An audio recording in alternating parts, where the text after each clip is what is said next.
Graça e paz, crianças. Tia Joana com vocês novamente. E o tema do nosso encontro de hoje é Abraão sepulta a sua esposa Sara. Chegamos em Gênesis 23. Mas antes eu queria perguntar a vocês. Vocês repararam como tudo nessa vida chega ao fim? Às vezes a gente está comendo um lanche bem gostoso, quando a gente menos espera, acabou. Ou então a gente está num passeio bem divertido, que também chega ao fim, não é verdade? O que a gente precisa entender é que tanto as coisas como as pessoas aqui nessa vida não duram para sempre. No capítulo 23 de Gênesis, a gente vai aprender um pouco sobre a morte de Sara e o seu sepultamento. A Bíblia vai dizer que Sara viveu 127 anos. Quando ela morreu, Abraão já estava com 137 anos e o seu filho Isaque com 37 anos. Viveu bastante Sara, não é verdade?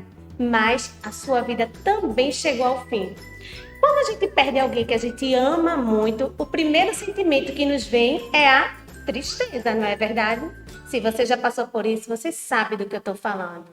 E não foi diferente na vida de Abraão. A Bíblia vai dizer que Abraão lamentou e chorou pela morte de Sara. Afinal de contas, ela era sua companheira de vida, né? E não é fácil a gente perder quem a gente ama. A saudade vem logo apertando no nosso peito. Mas acontece que tinha uma coisa que consolava o coração de Abraão e que também deve consolar os nossos corações. Sabe o que é? Abraão tinha a certeza de que aqueles que pertencem a Deus, quando morrem, vivem eternamente ao lado do próprio Deus. E isso era um motivo de bastante consolo, tanto para Abraão como para nós hoje em dia.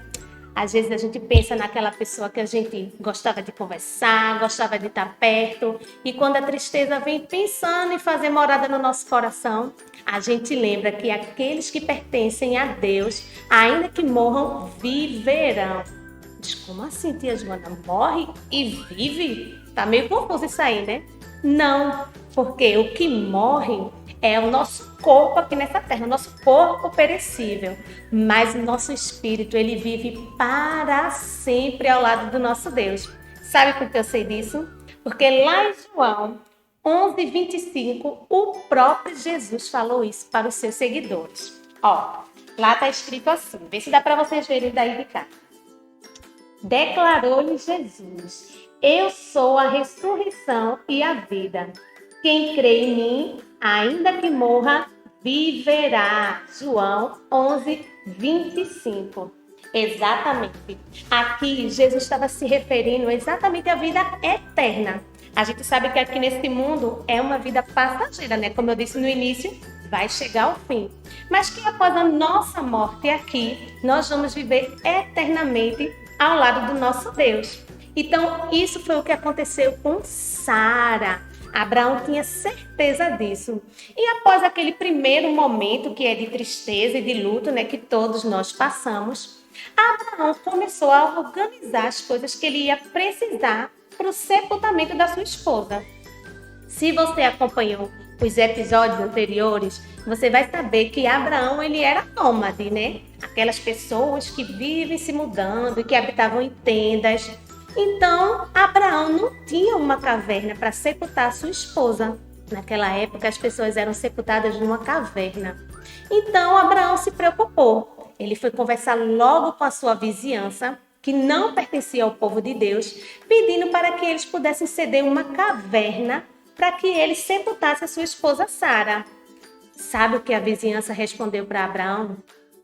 Eles cederam não somente a caverna, mas eles também fizeram negócios com Abraão para que ele comprasse toda a terra onde a caverna se encontrava. Que legal, né, gente?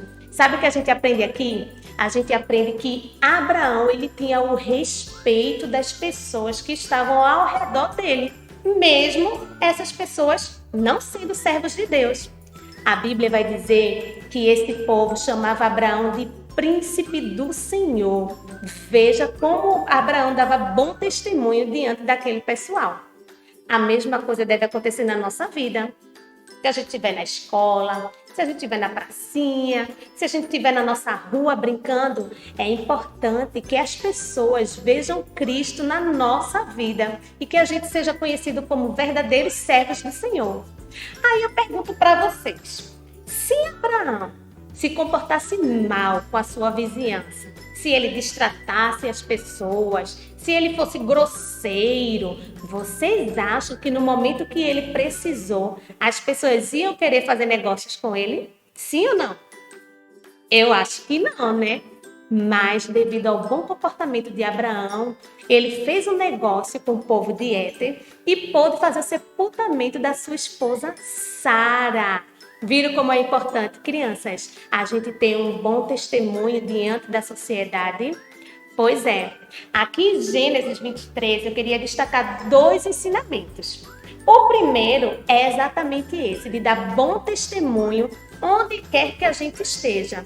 Nós devemos transparecer Cristo nas nossas atitudes, nas nossas falas, para que quando as pessoas venham a falar de nós, elas possam se referir a nós como verdadeiros filhos de Deus.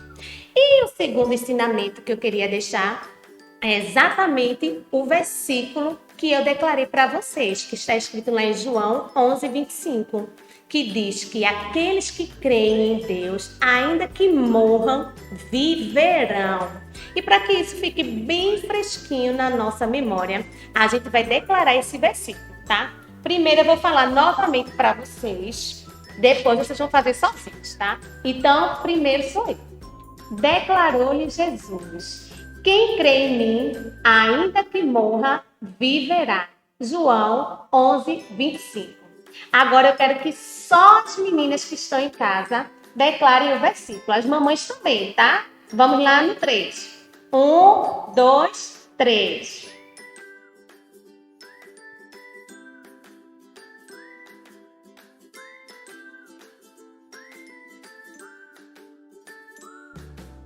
Muito bem. Agora eu vou pedir para só os meninos falarem o versículo juntamente com o papai, com o vovô, quem estiver aí na sala assistindo, tá certo? No 3 também. 1, 2, 3.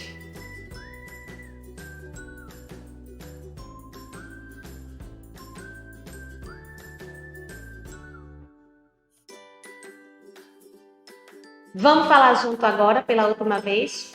No 3 também. 1, 2, 3. Declarou-lhe Jesus: eu sou a ressurreição e a vida. Quem crê em mim, ainda que morra, viverá. João 11:25. Então, crianças, esses são os ensinamentos que a gente aprendeu em Gênesis 23. Espero vocês para o próximo encontro. Tchau, tchau!